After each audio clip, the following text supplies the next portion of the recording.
প্রথমেই জানাই সকলকে হ্যাপি নিউ ইয়ার। নতুন বছর সকলের খুব ভালো কাটুক। জানি গো জানি, বেশ বহুদিন পর ভিডিও দিলাম, তার জন্য আমি খুবই দুঃখিত। এবার বলি কোথায় যাচ্ছি। আমি যাচ্ছিলাম একটা কেক ডেলিভার করতে ধর্মতলায়। ফাঁকা রাস্তায় হেঁটেই যাচ্ছিলাম বেলঘড়িয়া স্টেশন, সেখান থেকে দমদম, তারপর মেট্রোতে করে এসপ্ল্যানেড।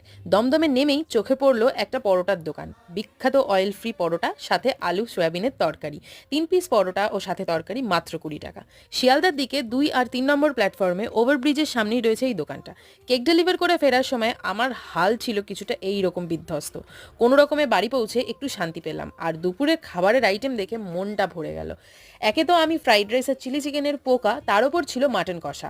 আমার ঠিক যেমন ফ্রাইড রাইস পছন্দ, এটাও ঠিক তেমনই ছিল। মিক্সড ফ্রাইড রাইসের চিকেন কম থাকবে না বললেই চলে, চিংড়িটা বেশি পরিমাণের। আর চিলি চিকেন বাড়িতে বানালে ঠিক যতটা সুস্বাদু হয় তার থেকেও ভালো ছিল। আর মাটন কষাটা ছিল একদম ঝালঝাল কষা, ফ্রাইড রাইসের সাথে জমে গেছিল।